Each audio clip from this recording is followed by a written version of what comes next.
Halo, apa kabar semuanya? Selamat datang kembali di Project Review dengan Putu Reza. Dan langsung aja di video kali ini kembali kita akan ngomongin soal Oppo. Semoga kalian tidak bosan karena video lumayan banyak, tapi yang ini beda. Dan ya, ini dia Oppo Reno 6 Pro 5G. Sesuai namanya, ini adalah Oppo Reno 6 yang bisa dibilang punya kasta tertinggi dari semua Oppo Reno 6 yang ada resmi di Indonesia saat ini. Harga retailnya Rp10.999.000, 11 juta kurang dikit, yang pastinya akan kelihatan mahal untuk banyak sekali orang. Tapi meskipun dia mahal, bukan berarti nggak worth it, apalagi untuk perangkat yang kalau menurut saya nggak bisa lagi dibilang mid range, tapi mungkin lebih cocok dibilang upper mid range kali ya, karena dia di atas mid range namun di bawah flagship. Kayak gimana dan kenapa alasannya? Pertama, desainnya dulu deh. Diferensiasi emang kayaknya jadi tema Oppo Reno 6 tahun ini, karena dari 3 tipe yang rilis semuanya punya desain yang beda. Oppo Reno 6 biasa atau yang LTE hadir dengan tampilan yang paling standar atau nggak beda jauh dengan versi yang lalu. Oppo Reno 6 5G dengan retro desain kotak yang cakep dan jadi desain favorit saya saat ini. Sedangkan yang Pro ini mengambil desain handphone flagship Android yang tipis, punya layar melengkung, lengkap dengan finishing back cover yang elegan meskipun nggak se-flashy dua versi di bawahnya. Salah satu kelebihan dari bagian melengkung di belakang handphone kayak gini udah pasti adalah kenyamanan saat dipegang, karena jadi terasa sekali tipisnya handphone ini. Apalagi untuk handphone yang bisa dibilang sebenarnya punya ukuran nggak kecil dengan layar 6,5 inci seperti ini. Kenyamanan tadi ditambah lagi dengan penempatan tombol yang bagus dan mudah dijangkau, seperti power serta volume yang lebih ke tengah, sehingga pemakaiannya tuh jadi berasa lebih natural aja. Overall, kalau buat desain, Oppo Reno 6 Pro 5G punya feel premium yang beda dibandingkan kedua Reno 6 lainnya yang udah rilis. Lanjut untuk bagian spesifikasinya, Oppo Reno 6 Pro 5G dilengkapi dengan Snapdragon 870 5G, RAM-nya 12GB, kapasitas penyimpanan 256GB. Ngomongin soal Snapdragon 870-nya dulu deh, dengan harga handphone 11 juta, saya yakin nih mesti banget banyak yang pengen komen. Tapi inget juga ya, kalau beli handphone itu adalah satu paketan dan chipset itu cuma satu bagian dari sekian banyak yang bikin handphone itu jadi bisa dipakai dengan enak. Nah, ngomong-ngomong soal enak dipakai, chipset Snapdragon versi 8 emang nggak ngecewain. Dipakai macam-macam nggak ada masalah dan nggak berasa kayak handphone mid range. Makanya saya bilang tadi ya upper mid range. Buka tutup aplikasi, multitasking sampai gaming itu enak semua di handphone ini tanpa terkecuali. Kualitas visual dari layarnya pun juga mendukung sekali dengan panel AMOLED resolusinya Full HD Plus, udah support HDR10 dan ditemani sama dual stereo speaker yang mantep banget untuk multimedia. Jadi mau dipakai push rank oke, mau maraton nonton kayak sekarang saya lagi nonton Evangelion dari awal sampai yang baru, itu semuanya kelihatan seger banget di layar handphone ini. Oh iya, Oppo Reno 6 Pro 5G ini juga punya yang namanya Ultra Large Vapor Chamber. Ini gunanya untuk memanage suhu perangkat supaya tetap prima performanya sekalipun dipakai dalam intensitas yang tinggi. Kemudian untuk baterainya, kapasitas yang dibawa di handphone ini adalah 4500 mAh, mungkin nggak terlalu besar, tapi kalau dari pemakaian saya, ini udah cukup banget untuk satu hari satu kali ngecas dengan screen on time sekitar 6-8 jam dengan yaitu dia pemakaian saya untuk social media, browsing, nonton, sama main game sedikit-sedikit itu udah cukup banget. Terus untuk ngecas ya namanya Oppo, serahkan saja pada SuperVOOC 2.0 65 watt, dicolok bentar langsung kelar. Selain hardware yang udah bagus, poin lain yang penting banget di sini udah tentu adalah softwarenya. ColorOS makin kesini makin bagus, makin simple, makin enak dilihat, dan ditambah sama punya fitur-fitur yang oke punya. Buat kebanyakan user yang mungkin akan langsung kepake, itu ada yang namanya RAM expansion, karena secara default emang ini udah nyala dengan setting nambah 3GB dari 7GB yang disediain. Apakah ada bedanya ketika fitur ini dinyalain sama dimatiin? Saya nggak tahu sih, karena RAM awalnya aja sendiri udah gede ya, 12GB. Tapi karena fiturnya ada, ya udah saya nyalain aja, karena sayang juga kan kalau nggak dipakai, dan hitung-hitung jadi bikin RAM handphone saya jadi 19GB. Terus buat yang suka main game, toolsnya untuk gaming udah ada yang baru, termasuk buat lihat kinerja selama dipakai, ada game fokus dan lain sebagainya. Sisanya sebenarnya masih banyak banget sih fitur dari ColorOS. Jadi kalau misalnya kamu tertarik untuk melihat lebih lengkap, saya mungkin mau ngebahas fitur ColorOS yang baru, komen aja pada kolom komentar di bawah. Finally, sampai kita ke bagian terakhir. Seperti biasa, kameranya di bagian belakang ada 4 dan di depan ada 1 aja. Jagoannya ada lensa utama 50 megapiksel IMX766, lalu ada ultrawide 16 megapiksel, telefoto serta lensa makro. Sedangkan untuk yang di depan itu ada 1 aja dengan resolusi 32 megapiksel. Sama seperti Reno 6 lainnya, highlight fitur masih pada bagian video dengan bokeh flare portrait video, tapi sebenarnya nggak cuma itu karena masih ada yang lain, cuma yaitu dia, nanti kita bahas di belakang. Permulaan kita mulai dari pencahayaan yang ideal dulu untuk hasil foto. Di lensa utama sesuai ekspektasi banget hasilnya. Warnanya bagus tanpa jadi terlalu gonjreng, detailnya juga ada, bisa didapatkan dengan baik dan dilihat lebih dekat lewat cropping seperti berikut. Lalu nggak lupa juga di sini punya dynamic range yang bagus. Ya intinya yang penting-penting dan diinginkan dari kamera handphone di harga segitu itu udah terpenuhi sama Oppo Reno 6 Pro 5G. Lalu untuk lensa ultrawide, pergeseran warna jelas ada dan detail juga udah nggak setinggi lensa utama. Tapi kembali pada fungsinya, yaitu untuk ngambil foto outdoor yang lebar atau mungkin indoor dengan ruang yang sempit, ini tentunya usable banget. Habis itu kita masuk ke telefoto. Optical zoom di sini hanya ada 2 kali aja, sedangkan untuk tombol 5 dan 10 hanya untuk digital zoom.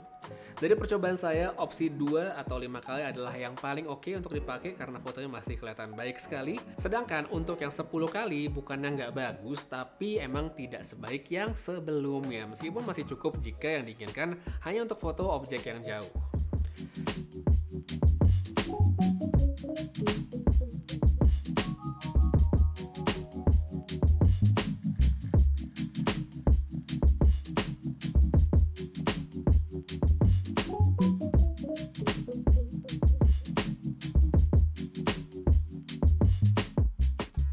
Sekarang kita masuk ke kondisi low light atau dipakai foto malam.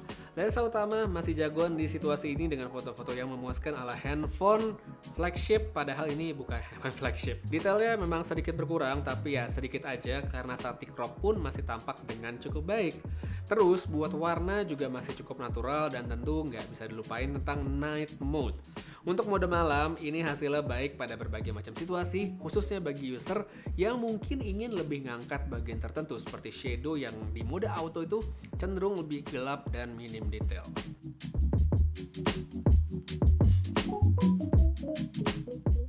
Next, untuk lensa ultrawide dan telefoto, seperti umumnya kamera handphone nggak sama baik tentunya dengan lensa utama.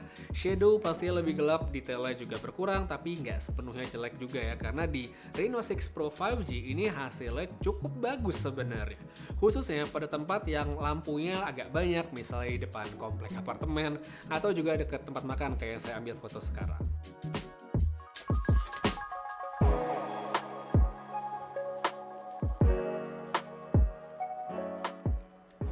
Kamera depan, same old story, ya namanya Oppo apalagi kelasnya udah di atas 10 juta seperti ini, fotonya bagus.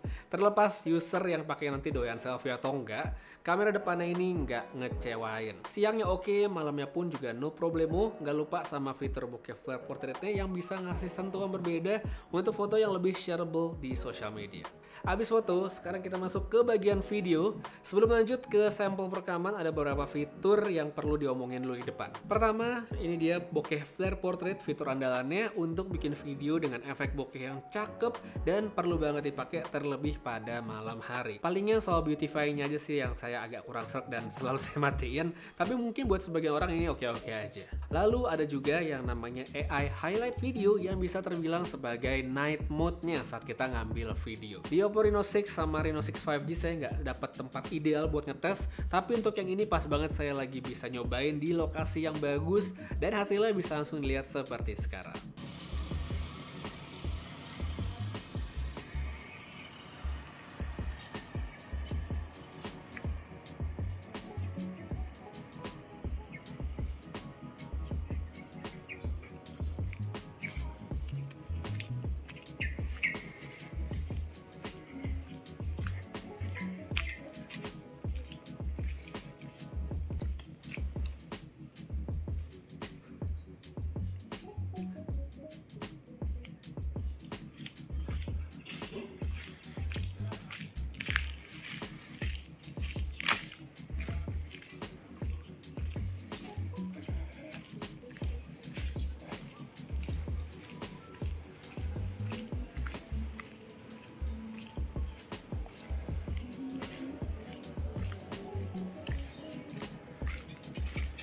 Oke, jadi ini dia kamera depannya untuk rekaman pakai Oppo Reno 6 Pro 5G. Kondisi siang hari, Ultra Studio saya matiin untuk kamera depan, AI-nya juga mati, jadi ini defaultnya seperti ini. Ya, dipakai jalan. Dan bisa coba saya nyalain Stadia, kita lihat hasilnya gimana. Dan ini dia udah nyala Stadia-nya ya. Tadi yang sebelumnya Ultra Stadia mati. Yang ini Ultra Stadia nyala. Cropping lebih dekat, tapi ya tentu saja lebih stabil untuk dipakai. Gitu sih bedanya. Gimana? Oke nggak?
Jadi ya 10.999.000 rupiah alias 11 juta untuk handphone Oppo yang bukan flagship. Worth it atau enggak? Kalau menurut saya sebenarnya worth it aja, karena emang handphone ini menawarkan user experience yang lengkap ya, semuanya itu dikasih. Desain bagus, layar juga oke, performanya ngebut, ngecas baterainya juga cepat, dan tentunya tahan lama, kameranya pun juga memuaskan. Jadi emang beli handphone itu ya satu paket, semuanya agak mahal nggak apa-apa, tapi emang dapat experience yang bagus di semua aspek, bukan cuma chipset kenceng, gede-gedean itu tuh, enggak, bukan seperti itu.